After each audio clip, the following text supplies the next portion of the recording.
What's going on, everybody? Welcome to episode 14 of Big Hoof Energy. I'm your host, Ryan, and I'm joined by my co-hosts, Jackson and Kaylie. How are you guys doing? Doing good. Good. Jackson, How are you? doing well, thanks. Back at home now. Jackson, thanks for hosting last week. I love the show. That was well done. Of course, you too, Kaylie, and then a friend, Matthew DeSantis, joined us too, or joined you guys too. Happy you guys were able to get a top pick home last week and break the streak. So clearly that is on me, as I must be the reason I must be the mush. So that's how it goes. But we'll break that this week as we're going to get into 4 stakes races. We're going to recap this past weekend first, and then we're going to go into the Honeybee and the Rebel Stakes out at Oaklawn Park that we run on Sunday with the weather postponement, and then we're going to tackle the Cincinatti Stakes for the fillies with Oats points on the line tomorrow at Turfway Park, and then we'll do the John Battaglia on Saturday at Turfway Park. Jackson, you and I covered that one a little bit on Tuesday with Caitlin Free, but always happy to touch on that one again as you know we get ramped up for Derby season. So yeah, I mean, let's just start with this past weekend. Obviously, we had I'm going to blank on the name of the stakes race that was out in Louisiana, but it was the return of East Avenue and Risen Star. Risen Star. This guy's pointing up.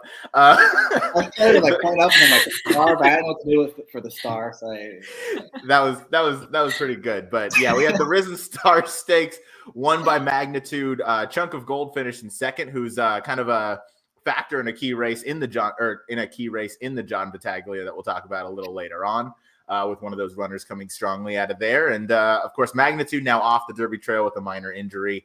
But aside from that, the runners that came out of there, Kaylie, I'll go to you first. What were your thoughts on that race? I mean, I think Magnitude obviously freaked. So I was really impressed by that horse's performance. Really unfortunate that, he's off the Triple Crown trail, but hopefully we get to see him back maybe up in Saratoga or something later on in the year. So I was really impressed by that horse. Thought it was a big performance, and obviously a little disappointed by East Avenue. That's one of my, I don't know, I really like that horse, so I was a little disappointed by it, but, he ran 7/8 and he just backed up. Maybe he was too fresh off a layoff and a horse freaked. Maybe he's all in or all out, like a fierceness. Maybe, who knows? I'll give him another chance depending on where he draws into. I think maybe the Bluegrass potentially would be a really good spot for him if he goes there. He loves Keeneland. So, I mean, that's a horse I'd like to see run back in a spot like that maybe, and I take him. But yeah, I was a little disappointed.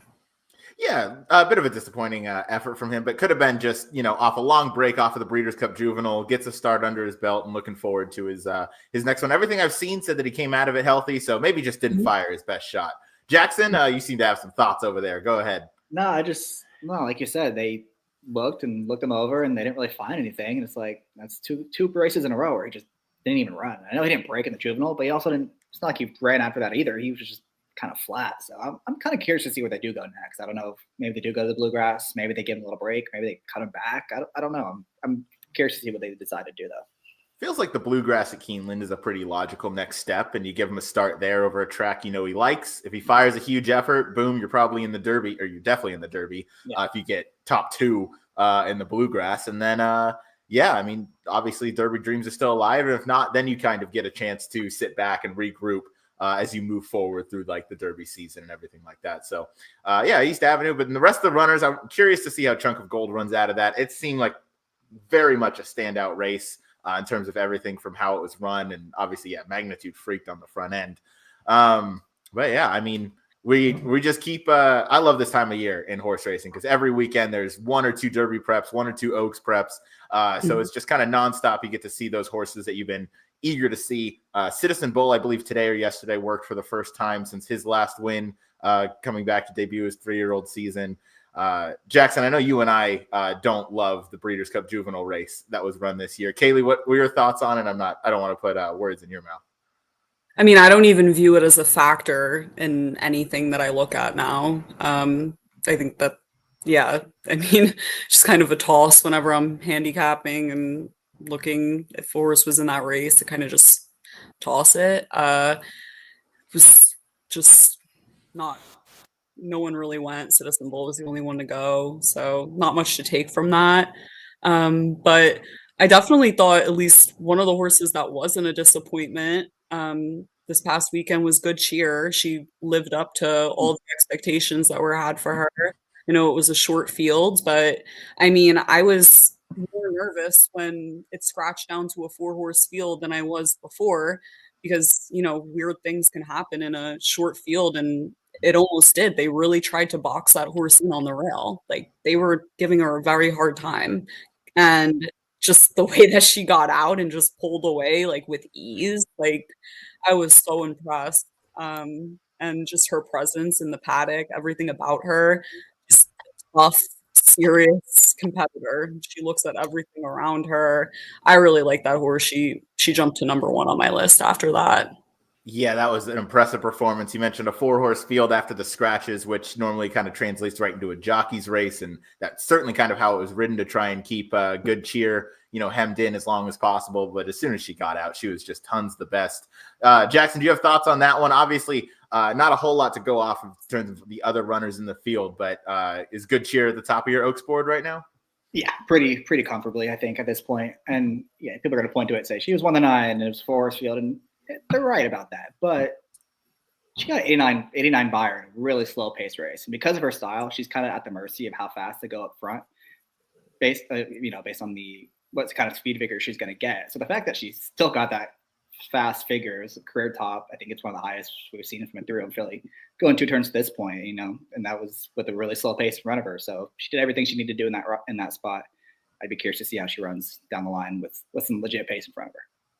Me too. I'm intrigued to get into it. Brad Cox obviously has an arsenal of talent going into the Oaks this year with runners like Good Cheer. Obviously, Immersive now off the trail, but Immersive was one of those top ones. And then the next one we'll talk about as we get into the Grade 3 Honeybee Stakes is going to be the number 1 Muhima, who runs back, makes her 3-year-old debut. This is a massive filly from everybody that I've talked to, Kaylie, yourself included. You said that this is a Jackson. I think you mentioned it too, but yeah, huge filly coming in here and coming in off a bit of a layoff. Did you guys see this one as a vulnerable favorite as I pull up the picks? Yeah, we all seem to be fading this horse in some way or another. I went 619, not just for my area code, but Jackson went 1261 and Kaylie went 5112. So yeah, let's first talk about the morning line favorite Muhima, because this is the horse to beat, no doubt. But drew the rail. Florent Giroux still is going to be getting the ride on this one, so good, good for him on that. This filly comes in here 3 for 3, makes a 3-year-old debut. Jackson, I'll go to you first. Is this you clearly think this filly's beatable as well, right? Yeah, well, first of all, you definitely did go 619 just because of the area code you live in. I have no doubt about that.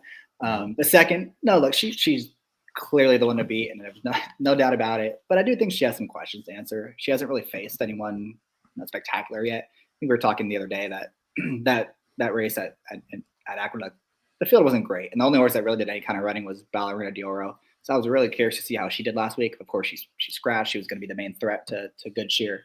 So we still don't really know yet. And Muhima got a pretty soft lead that day. It was never really under any duress. And to her credit, she fought her off Ballerina d'Oro in the stretch, but she had an easy lead. Wasn't super fast, but the number came back good. So I don't know. I'm kind of mixed feelings here. Just on the win end, I'd probably try to beat her because now it's a big giant field. She's drawing the rail. She's probably not making the front end. So there's enough questions where I think you can probably try to beat her, but she's absolutely the one to beat. Yeah, absolutely. Kaylie, I'll turn to you. Do you have any opinions or thoughts on why Muhima was beatable in here for you? Yeah, I mean, I just really would never take her at even money or less than even money, which I know she's going to be. And I'm well aware that it's going to take a lot to beat this filly. I mean, clearly, she's the best filly in the race, like based on what we've seen so far. But like you guys said, she's super vulnerable. I mean, she broke from the 1 hole in the Demoiselle, but like you said, she got an easy lead. And then also, she's breaking from the 1 hole today or on Sunday, which it's not really granted that she's going to get that clean break for a second time just because she got it last time. And then if she doesn't, or if she does, she's going to face a lot more pace pressure than she's ever faced before. There's a lot of speed in this race. So, and she's a horse that I kind of worry about in terms of rating. I mean, I don't know. I just have to see it. See her face any pressure before I take her at a short price. I know she's talented, but I think she's a little beatable here for sure. Absolutely. I mean, with the rail draw, this is definitely going to be your biggest test against the, the highest quality of horses. Cheers, Jackson, for the absolutely. This is definitely going to be your biggest test in here. Comes in off the layoff, draws the rail. Again, super stacked field. I think the biggest field that she's going to face up to this point, maybe rivaled with the Demoiselle, but I mean, yeah, if you're going to beat her, this is definitely the place. Kaylie, we'll stick with you. Your top pick is the number 5 Quick Kick. Yeah. First of all, she's 12-1 on the morning line, which I think is a very generous price. I mean, you're not going to get that on her, but I would even take her at 8-1. So I was really pleased to see her at that price. My mind automatically went to her and Quiet Side as the two fillies with a lot of, Quick Kick has the best late pace of anyone in this group, and it should set up nicely for her. I mean, I know she's coming off a layoff, but she's also coming back as a 3-year-old. So she could have improved a little bit, and the time off maybe could have served her well. I mean, she's working well leading up to this. Tom Amos is completely able to get them ready off similar layoffs. I mean, 26% win percentage with similar layoffs. And it's a really good sign that Dylan Davis stays aboard as well. I mean, I know he's definitely looking for an Oaks horse. He must think he has a really good shot with her. And like I said, she has really great late speed of anyone else in the group. And I think it's going to set up really nicely for her. And, it doesn't hurt to see that Breeders' Cup race. I know with the Colts, it was a little disappointing, but I mean, with the fillies, she ran third to Immersive and Vaca with the Twist. And she broke in last, and she was like 3 lengths off the entire field. She passed a lot of horses around the second turn, came wide to get up for third. So she didn't have the easiest trip ever. And I think, she can be pretty dangerous in here for sure. She definitely could. Jackson, I'm curious about your thoughts on here, because as West Coast people, Vodka with a Twist, the horse that ran second in the Breeders' Cup Juvenile Fillies, similar kind of horse to Quick Kick.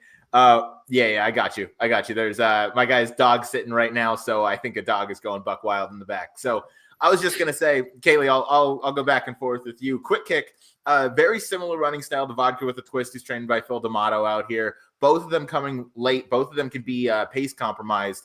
At times, certainly, but I think Quick Kick at 12-1 offers tremendous value. Even if you get something like 8-1, this horse definitely has some back class to prove it. If she doesn't get the pace in here today, I would definitely hope this is one that gets enough points to get into the Oaks, because obviously there's probably going to be plenty of pace in there.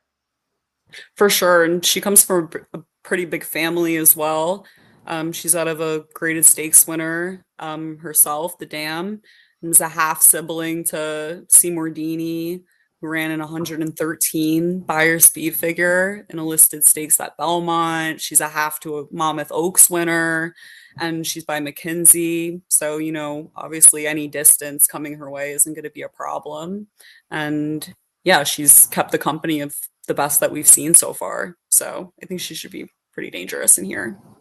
Without a doubt. We'll go out to the outside now that Jackson's back to Quiet Side, another runner we're pretty familiar with, as we've covered this one, I believe, once or twice on this show before. But Quick Kick, Quiet Side for John Ortiz, going to be running in here. Another one that just, doesn't seem to finish the races off. But Jackson, you think today's the day?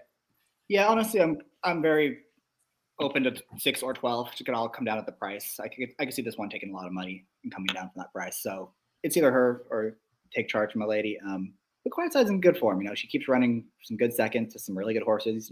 Immersives obviously was the 2-year-old horse of the year. Good Cheers, my Oaks favorite. So just keeping really good company, running well. Had a little bit of trouble last time. I don't know if she had 5 lengths of trouble to where she could, can say that, and it's going to be really easy to flip the tables on her. But if she's double the price of Take Charge, my lady, I think I would be interested in her. So that's kind of the whole thing with her. I do like the rider upgrade to Jose Ortiz. and she should get a good trip no matter how this pace kind of shakes out. So I think she's very useful. It's just going to all come down to the price in this spot. Yeah, I don't disagree with that statement at all. And I'll go to the number 6, Take Charge Milady, as this is my top pick in here.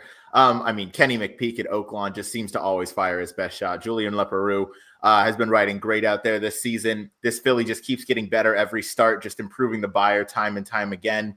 Last time, the way she won was just so impressive to me, just visually. I know it was only a 5-horse field, but she basically ran by everybody like they were standing still and just powered home and drew off like a good thing. So I'm hoping that didn't take too much out of her. That would be kind of my only concern coming in here. But looking if she can repeat that, or if she can repeat that effort, I think a step up, another improvement puts her in, that 88 to maybe 90 range. That might be pushing it. But even then, I think you get a vulnerable favorite in Mahima on the rail, who has the field's best buyer. So I think Take Charge Milady can step up, and she's kind of the horse, the now horse, if you will. So that's kind of what I took with her. Jackson, do you agree? You had this horse in second. You were just kind of saying. Yeah, she was really impressive last time. And again, I know Quiet Side had some trouble, but she didn't have 6 lengths of trouble, and she won very easily. She continues to progress. I love the progression in all 4 starts. So you can probably count on her to take another step forward. And she's another one that should get a pretty good setup in this spot. So I'm very interested in this horse.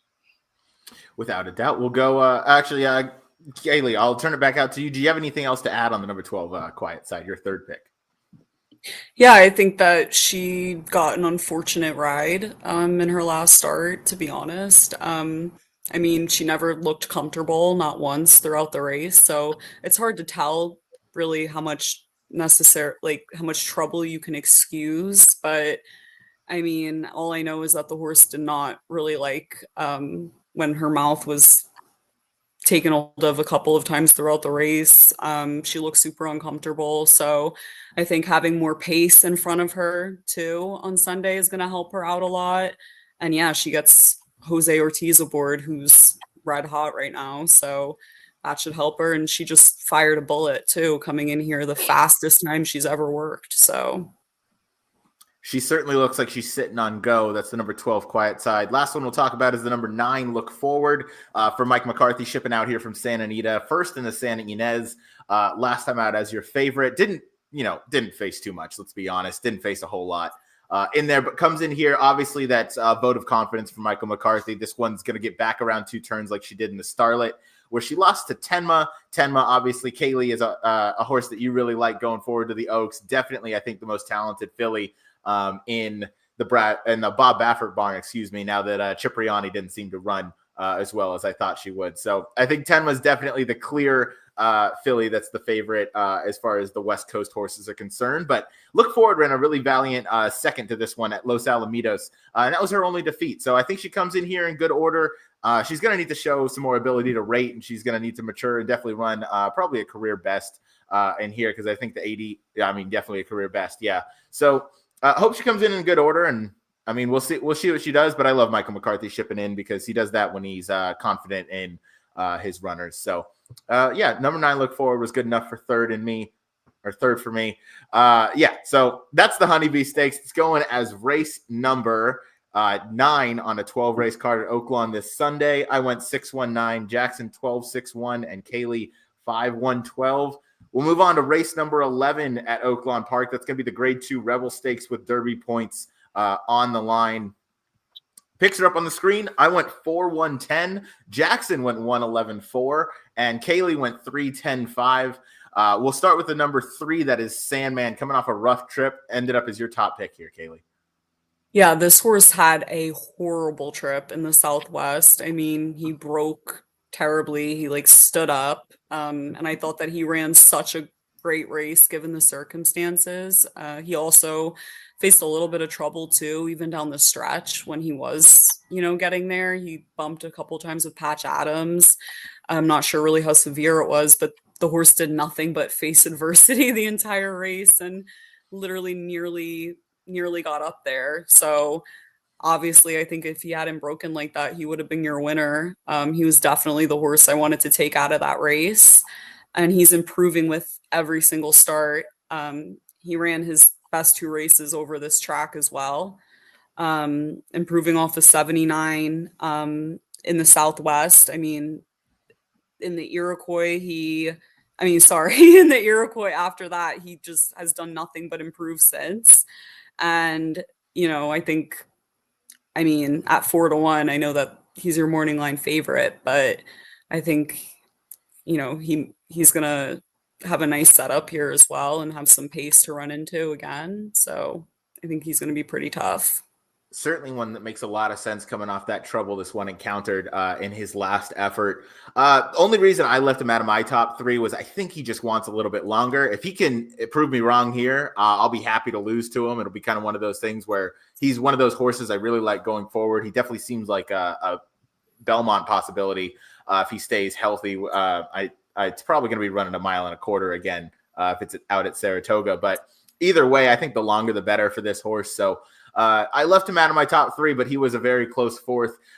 Jackson, why'd you leave this one out of your top 3 as well? Yeah, I was trying to look up what he closed at in the Kentucky Derby pool. I know he took a lot of money. He was one of the shorter prices, so I feel like he's kind of the horse that everyone's kind of gravitating towards. I don't think he's gonna be 4-1. I think he's gonna end up being a pretty clear-cut favorite in this race. And yeah, he broke terrible last time, and he had a little bit of trouble in the stretch. That was kind of self-caused. He also got a really good setup. They flew on the front end in that race. The break might have helped. Actually, ended up helping him just a tad, just because he was so far back, and he was never getting to Speed King at any point. I mean, watch that finish. He was kind of tiring in the end, and Speed King galloped out way in front of Sandman. So for the price he's going to be, I thought it was worth trying to take him on. But he's definitely a contender in this spot if he gets the right kind of. He certainly is. I tried to look up some information on one of these runners that Sandman faced. I'll ask you quickly, Kaylie, because I know this is a horse you're high on. Sandman lost to Sovereignty, who's was a Derby prospect for Bill Mott. Have you heard anything about maybe where this horse could be starting next, or if this horse is on the work tab? Sovereignty, he was back on the work tab, if I'm not mistaken. But yeah, this horse ran second to Sovereignty in the street sense. I remember I was there that day, and I was literally just saying the whole time that I feel like Sandman is just a horse that's going to need a couple more races, a couple more experiences under his belt. And once he gets that, he's going to put it together. I mean, I know he wasn't catching Speed King in there at all, but I mean, given his circumstances, you can really, excuse at least the last effort. I thought he ran a huge race there and has a lot of upside coming in here and should continue to improve. For sure. I'm hoping we get to see Sovereignty run back in, one of those Derby preps, because that was a really impressive win he had on Future Stars Day at Churchill. Go ahead, Jackson. I believe he's targeting the Holy Bowl. It's going to be very close if he makes it or not. But I think he missed a little bit of time early January, so it's going to be right on the edge if he gets there in time or not. Wasn't the Holy Bowl like 2 weeks ago? Sorry, whatever the one is coming up next. The Fountain of Youth. Sorry. Yeah. They're all bundled together. Okay, good to I got the track right. Okay, you did get the track right. No, you at least we knew what you meant.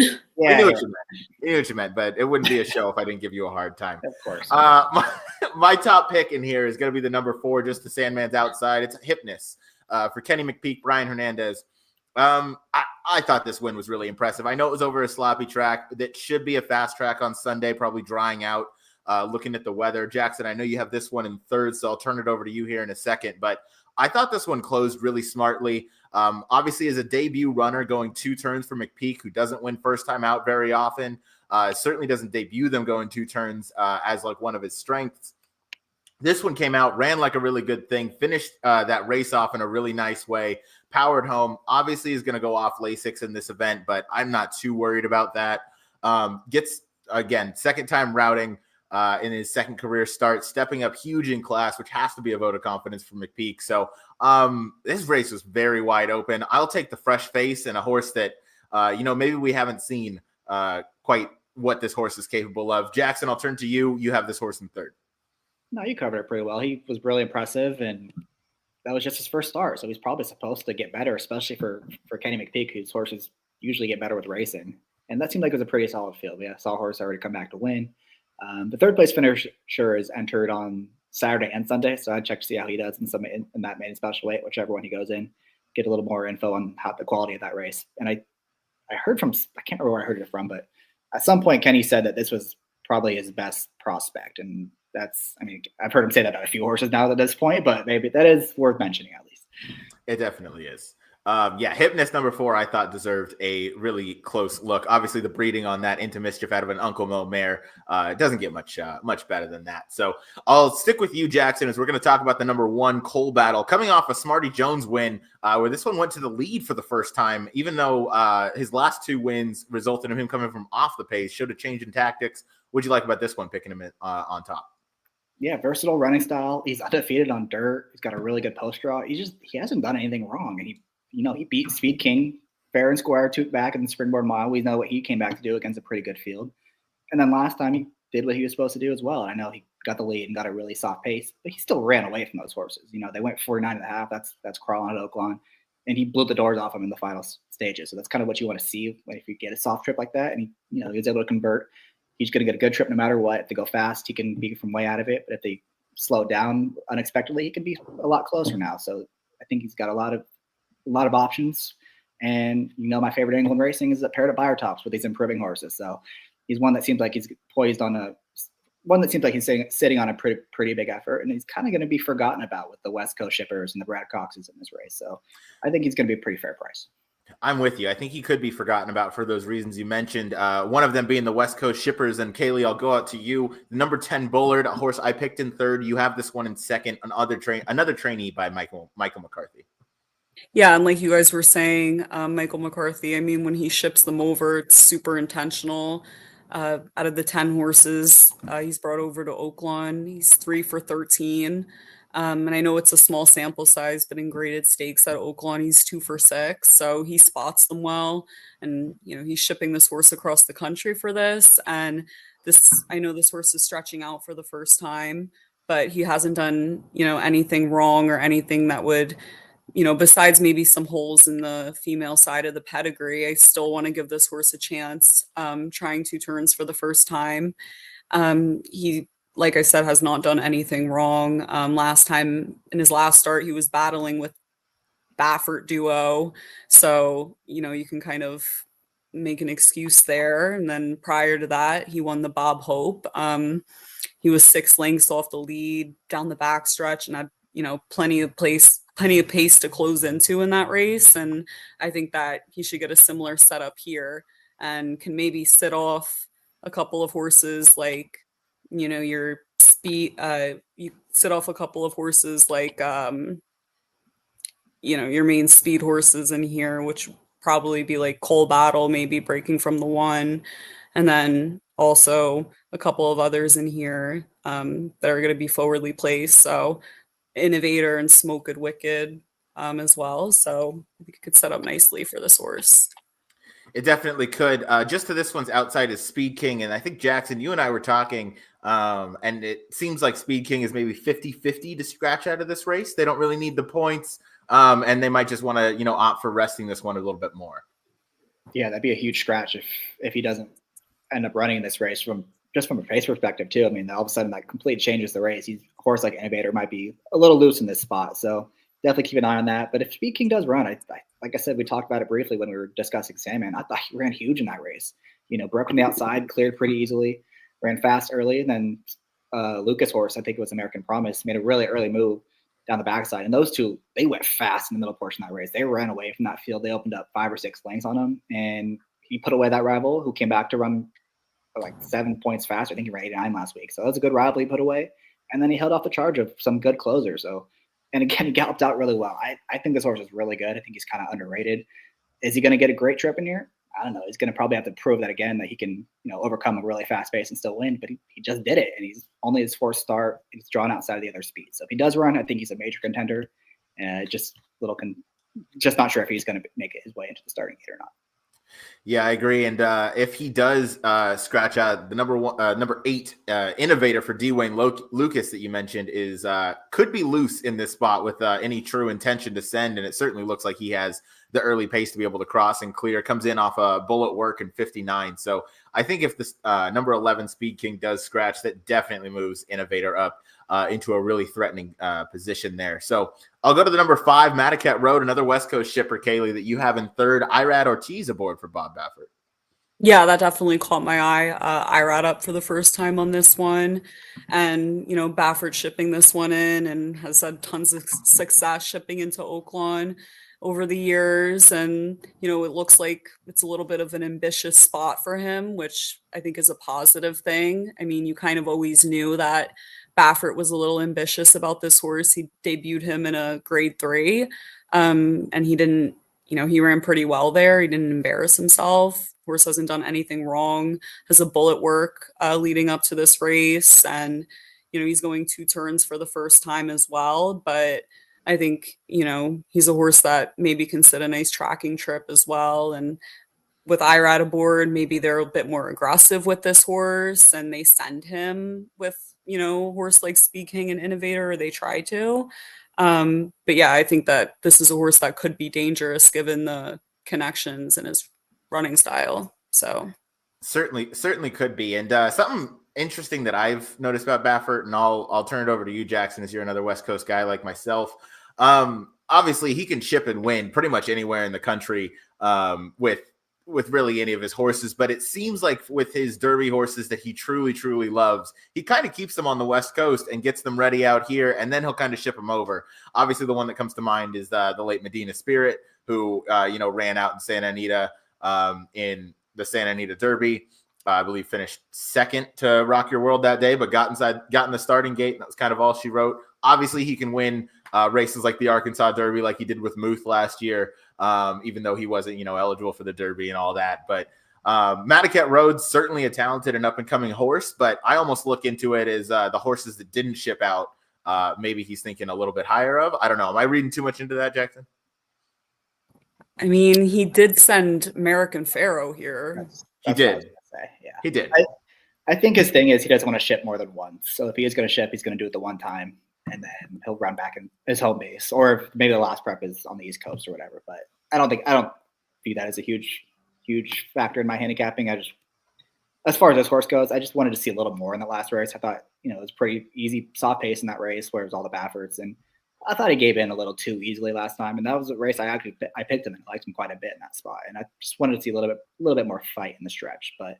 Maybe now that he's in a race that's going to have a lot more pace, this is what he wants to do. He wants to come from way out of it and have a nice setup for him. So he's not impossible at all, and he's another contender in a really deep race. This is a really good betting race. This is a great betting race. This is a great betting race. Yeah, he ran in the Robert Baffert Lewis last time out with the first, second, third place finishers all being Baffert trained horses. We haven't talked about Citizen Bull. Obviously, he's not in this race, but I feel like that's the horse that I'm never going to bet, and that's probably going to be the one that bites me in the ass if he's actually, worth the kind of talent that he's shown in all of his wins. But I don't know. I'm not sold on his appearance. I know he's not in this race, but I do want to kind of get your guys' opinions on him. I hope he runs in the Santa Anita Derby and gets a really easy lead again and wins, because he'll be one of the worst favorites to ever run the Kentucky Derby if he does. That horse has gotten the easiest leads and the easiest trips of all time, every single race, and he's won. And the one time he had any kind of adversity, and he really didn't have that much. He just didn't make the lead and had a bit of a wide trip, and he ran terrible. So I'd be totally against him at this point in the Derby. I like it. Kaylie? Yeah, I think, any race leading up to the Derby where that horse can get the lead, I don't think anyone's beating him. But then when you talk about the Derby, especially the distance, his pedigree doesn't even scream that he can get Derby distance, and also facing pressure as well. That's, I just don't see that either. So I'd agree with Jackson, but I think that he's going to be pretty tough to beat in the preps leading up to that, though, for sure. Yeah, but if he goes off as the favorite in the Derby, I'm with Jackson, and I'm with you too, Kaylie. Is a great horse to bet against, and that's just going to inflate the price on pretty much everybody else in the field.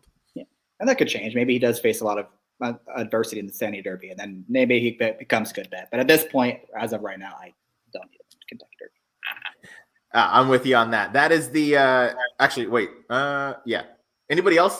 We have a deep and competitive field here. Are there any other horses that you guys want to talk about before we move on? I hope the 2 gets bet a lot too, because he's not that good.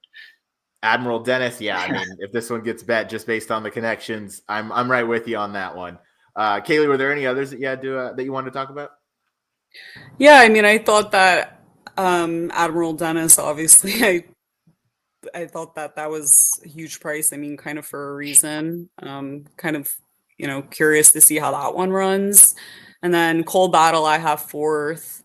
That horse I'm interested to see run back here. Perfect 4 for 4. He's never lost on dirt, continues to improve, super versatile. So I think that horse could be pretty dangerous in here as well.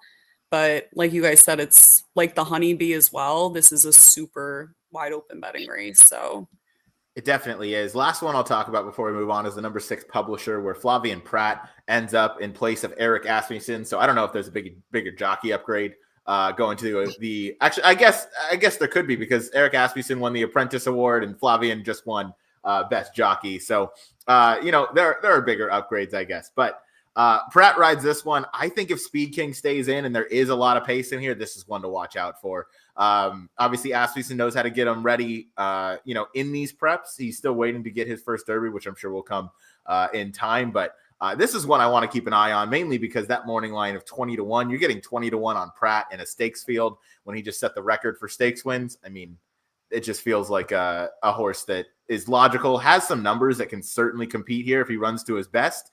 Maybe the wet track moved him up 2 back behind American Promise, who Jackson, you spoke about a little bit earlier, ran a huge race coming out of the other race a little later on. But horse I thought was a little bit interesting at a huge price.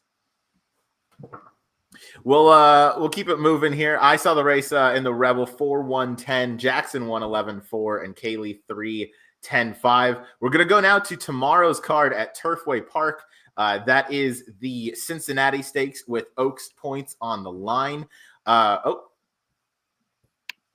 Yeah, I never sent you my picks. My bad. I'll go 6. I'll go 6-8-3.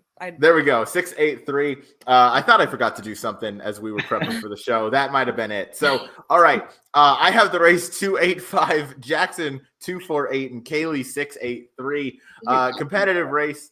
What's that? This is why I don't text you my picks 3 hours beforehand, because you just pick the same horse as me. This is not me picking the same horse as you at all. This is a horse that absolutely like 10 o'clock this morning. I think I'm going to pick the 2, but it's cool. It's going to win. God forbid we have the same opinion. But anyway, I'm going to start with the number 6, something about her. Kaylie, I'll turn it over to you. This is your top pick in here as we go a mile on the synthetic. Yeah, I think, obviously I was trying to beat your morning line favorite, the number 8 Girl Math. So I kind of landed on this one, who was running against some tough company on the turf. And then she tried synthetic for the first time at Woodbine in a grade 3 and 1. And that wasn't, I think that we're going to have what looks to be a pretty fast pace in this race. And she wasn't really getting that there, and she was still able to close. And then I expect, maybe her to run better with more pace in front of her as well. And then she beat 2 of the horses that are in here in that race as well, Salt and Foxtastic. And then Foxtastic was actually your favorite in there. And then the 2 that finished behind her in there came back to win next time out, the second place runner. And then, I'm not really too concerned with this one switching back off Lasix, because she's, run without it before and routed. And now she's cutting back to a mile, and she's coming in here fresh off a layoff. So maybe she'll be pretty sharp and find a nice spot sitting right off your leaders here. And Brendan Walsh is 10 for 49 at this Turfway meet as well. So doing pretty well. I thought this one was pretty interesting at 5-1. Certainly an interesting runner. One that I gave a bit of a look to. This is kind of one of those Oaks preps that confuses me, specifically for this one, just because, has 1 race on dirt, 3 on turf, gets this is going to be her second synthetic try. I mean, eventually we're going to really have to see how she handles the dirt as a 3-year-old, as like a more mature horse. But I guess we'll just, Brendan Walsh's goal is to get enough points for the Oaks and then worry about that a little on down the line. Jackson, I'll go to you with the number 2 top pick, Just Ruthless. Sorry, I couldn't find the button. I was looking for it.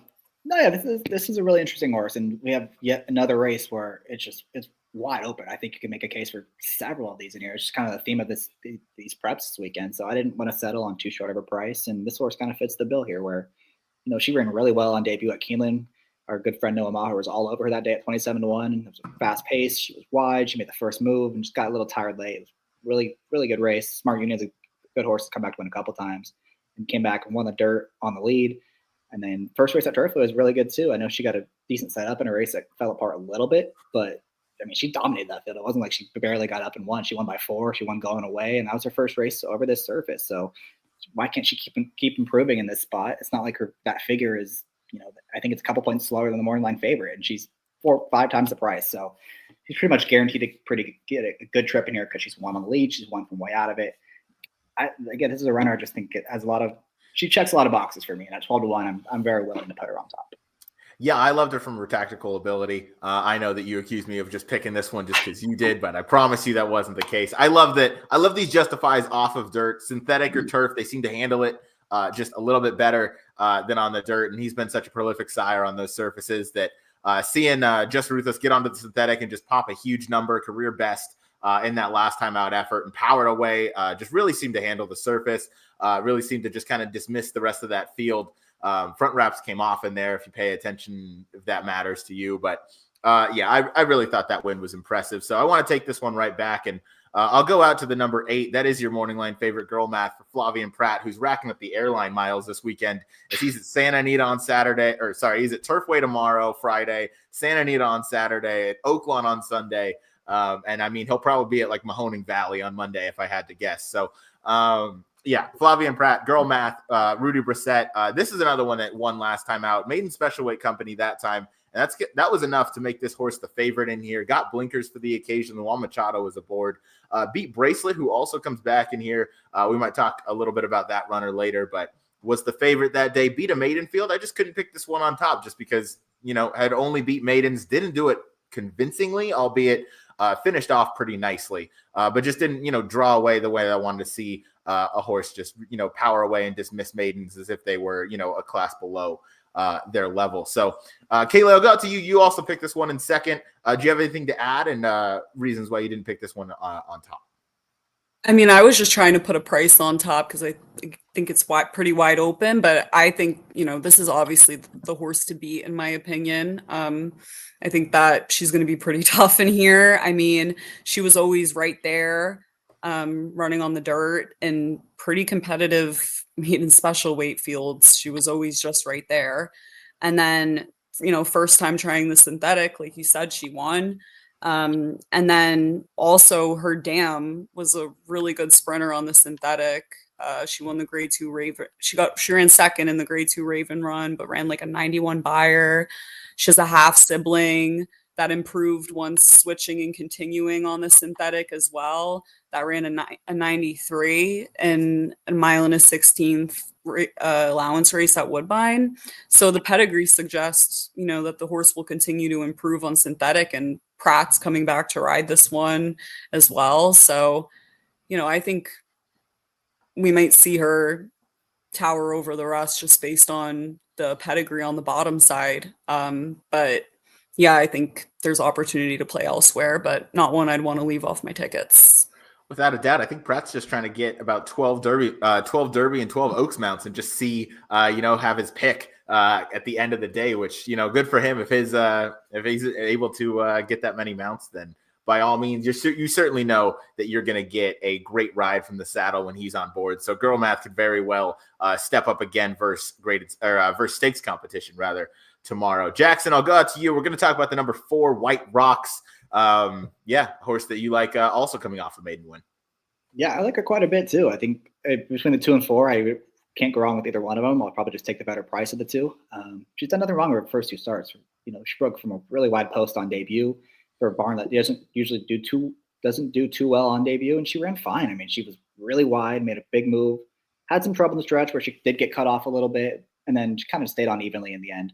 And that came against Admit, who came back to run a really strong number. I think she got an 80 buyer, so that was a good field that day. And she had more trouble than Admit did in her first start. So I thought the debut was good.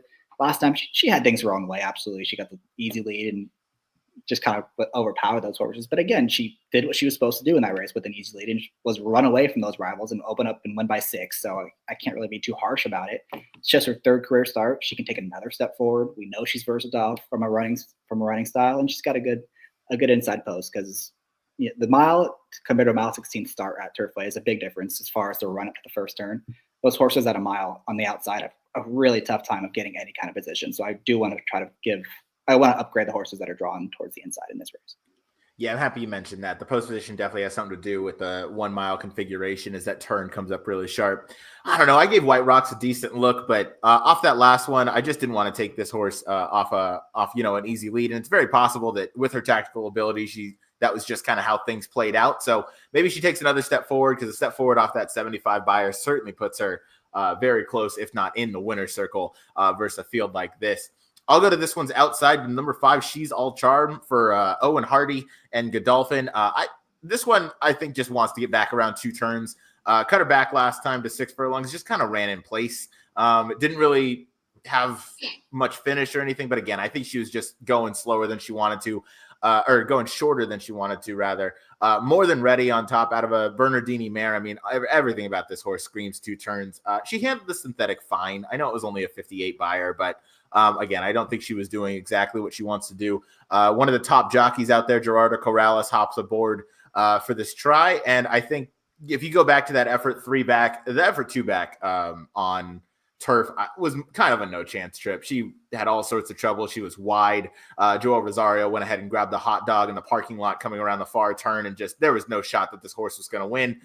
So I think just getting back has a nice cozy inside draw, should sit a good trip. And if she runs back to that 3 back effort or to the debut, even though that was a sprint, I think she was just kind of better than those. But if she runs back to that route effort she had on turf with the 73 buyer, I think that gives her a big shot. And I think second time synthetic stretching out definitely could. And 15 to 1's a price I'm more than happy to take on this runner. Kaylie, I will go out to you. We're going to talk about the number 3 Bracelet. Horse you have in third for Brad Cox. Yeah, like, Jackson was saying about the first turn coming up so fast, you're going to favor horses drawn more towards the inside. So I definitely gave this one a long look and put her in third, coming out for Brad Cox. She broke her maiden last time out, ran pretty well. And then, she comes in here and she has pretty good early speed as well. So I think that she should be able to sit pretty comfortably and handle that first turn right away. And she improved a lot in her second start, and not in terms of figures, but how she ran. So I think that, she can improve a bit off of that here as well, and draws nicely. So I put her third. I like it. Yeah, certainly could take a step up versus this field. And she runs back to that debut. That debut was very close. She ran behind Girl Math. So curious to see how this one runs in here. That's the Cincinatti Stakes running tomorrow at Turfway. I saw it 285, Jackson 248, and Kaylie 683. We'll move on to the last race that we're going to talk about today. That's the John Battaglia Stakes. Saturday, going as race number 7. I'll throw the picks up on the screen. Same four horses amongst the 3 of us. So at least that's some good decision making by us. I would hope that one of these 4 horses should win. I saw the race 9-7-4, Jackson 12-9-4, and Kaylie 12-9-4. We've never picked the same. I know. I was gonna say that would make a lot of sense. Jackson, my bad. What did I you do have? like the 12 though, Kaylie. I'm 7. It's not right. You're what? 7, 10, 12. 7, 10, 12. Okay. I was going to say, I was reading that off and I was like, that doesn't seem correct. I don't remember seeing the same 3 numbers. Okay. Jackson 7, 10, 12, and Kaylie 12, 9, 4. Hosts make mistakes every now and then. That's okay. Except for Jackson last week. I guess he had a flawless run of things. So, way to go, you. We're going to start with. What's that? Broke my maiden on first time out. It was great. There you go. Well, actually, technically not. There is a episode that you did when we first started this channel. So if anyone wants to go watch that, it's like episode 3 or something of Get Bucked. So I highly recommend going to watch that because that was a morning workout. There's only one horse. That was a morning workout. Yeah, we got this guy some blinkers and he's focused up now. But we'll go to the number 12, Maximum Promise. I colt out of Maximum Security, Kaylie, that you like on top. Yeah, I thought that this horse ran pretty well in the Lecomte, had a rough trip. That was his first, 2-turn attempt in the slop, and he made up a lot of ground to finish 5th. He only lost by 2.5 lengths. He's a versatile horse. He was on the lead when he broke his maiden, setting his own pace. He won by, I think, like 14 lengths. And then 2 out of 5 of the runners in there, 2 out of the other 5 of the runners in there broke their maiden next time out. He came from way behind in the Lecomte to almost got there. Like I said, he didn't lose by much at all. And he's a really nice price on the morning line. I mean, 8-1. And he has some upside trying synthetic for the first time as well. So, I mean, he ran decently on the turf on debut and the female family's turf. And, Kenny McPeak switching from dirt to synthetic at Turfway. He's had a lot of success, 18% win percentage, and a lot of them come at a price as well. So I think maybe this might be one of those sneaky ones at a price, and love the way he looked in the Lecomte. So I wanted to take him back here. I like it. That Lecomte is definitely an interesting race, as we'll see Innovator run back on Saturday. Disco Time, obviously a highly thought of runner from the Brad Cox barn, and then Built, who is kind of a fan favorite amongst Noah Maher and friends, as he's got ties to that one. So Maximum Promise, certainly interesting, coming off kind of second off the bench from that summer maiden romp at Ellis Park. Comes in here. That was a very I think better than looks effort. Kenny McPeak off the bench. This horse came out. It was a sloppy track. That track was a mess. It was nighttime. I mean, there were a million excuses. This horse ran a really strong buyer, little more than split the field, finishing 5th, and wasn't all that far out of it when all was said and done, just a little over 2 lengths. So certainly an interesting runner. Jackson, I'll let you touch on this one as you have this one in 3rd. Yeah, that was his first start in 5 or 6 months. They threw him to the Wolves first start in 6 months, and he ran fine. I mean, it's a race he's probably supposed to move forward from. We talked about it a second ago at the post. This race is a mile 16th, so more room to the first turn, so I'm not as worried about it. Plus, he's got one of the best riders in the colony, and this is his first start over this racetrack, but he's run well on turf, he's run well on fast dirt, he's run well on a sloppy dirt track. So I probably a pretty safe assumption he'll handle this as well, and he's going to be a pretty good price at 8-1. He absolutely will be. Jackson, we're going to stick with you as we go down to the number 7. That is Baby Max. Yeah, we covered this horse yesterday on the show. He's probably going to be my single in the pick 5. I just think he checks a lot of boxes for me. He's improving with every single race. He's been very professional every single race. Last time he finally showed a new dimension where he was a lot closer to the lead. He was a lot more tactical. And this race looks like it could have a pretty good clip. So that's going to do him some good where he can be, in a good spot no matter how the pace kind of shakes out. And, that win over Chunk of Gold was a pretty decisive win. That kind of leaps off the page after seeing how well he ran last week. So it is a big advantage too that he has this race over the track, whereas some of the other shorter prices in this field do not. And I think that could be another feather in his cap in this race. Without a doubt, not only one race over the track, but 2, both of them good efforts. One was a second by a head, and then obviously came out to win over Chunk of Gold, who came out to run a really valiant second behind the Freaky Magnitude that time. This is definitely a horse I gave a close look to as well. Kaylie, I'll go out to you, the number 9 First Resort, your morning line favorite, but coming off by far the field's best buyer on dirt. Yeah, for sure. And I know you have him on top as well. This horse, I saw him as the horse to beat. I was just trying to take a price on top, but yeah, there's a lot to like about this one. I mean, last time we saw him, he beat Jonathan's Way at Churchill. He has good early speed. He should come in pretty sharp off a bit of a layoff. He ran a really good race on the turf in the Summer Stakes at Woodbine, which was a grade 1. He's facing a bunch of horses who went on to run in the Breeders' Cup Juvenile Turf. New Century, I think, finishing 4th there. So lots in there improved in their next start. The Dam is very versatile herself. She broke her maiden on the synthetic in her second start, the 88 buyer, then went to turf, then dirt. This is her first full.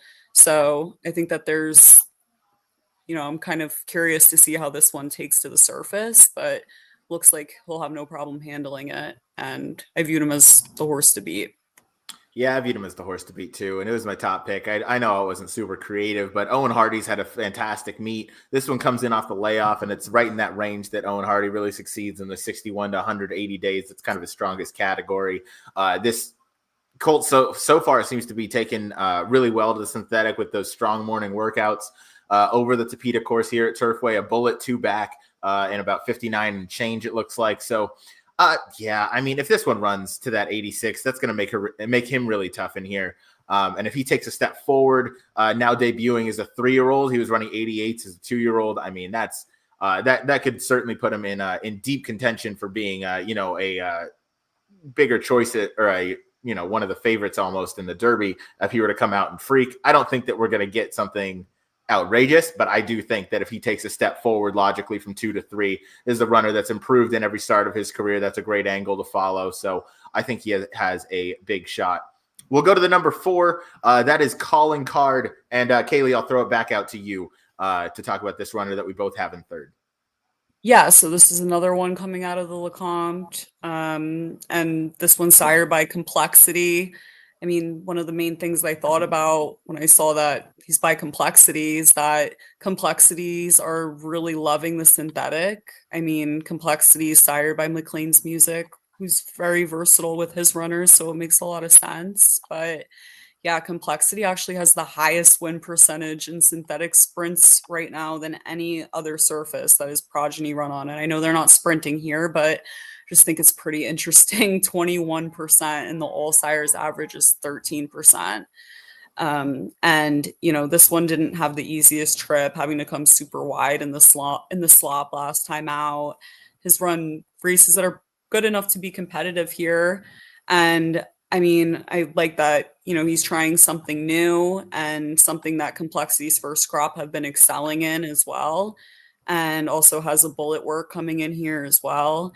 And they were working this one over the synthetic prior to his debut at Saratoga as well. So kind of makes me wonder if that was the idea all along, or I don't know. But yeah, I thought this one was pretty interesting, and it's at 10-1 too.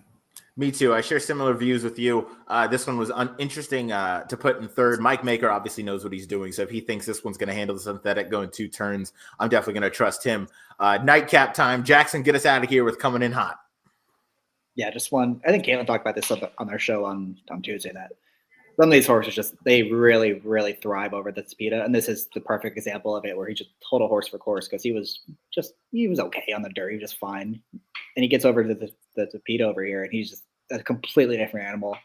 Blew the doors off that field 2 back, beat a really good Wesley Ward trainee, and then same thing last time. He beat a stakes race, had a little bit of trouble in the turn, won that race pretty easily in the end too. So he's one that's going to be forwardly placed. Big question mark is obviously the 2 turns. Can he handle it? We're going to find out, but he's obviously very talented, and he clearly loves it over here at Turfway. Without a doubt. My only reservation is the McLean's Music going 2 turns for the first time. But if he handles that, he might just be better than this field on synthetic, because he is freaked in those 2 efforts with really, really strong performances, winning convincingly in both efforts. Again, not even as the favorite. So he wasn't even, the horse projected to win. He just really handled the surface, really stepped his game up for John Ennis. So that is the John Battaglia Stakes. I went 9-7-4, Jackson 7-10-12, and Kaylie 12-9-4. Those are the 4 stakes. That was a lot of fun. This is a nice little switch up. As next week, we are going to have an Aqueduct heavy show.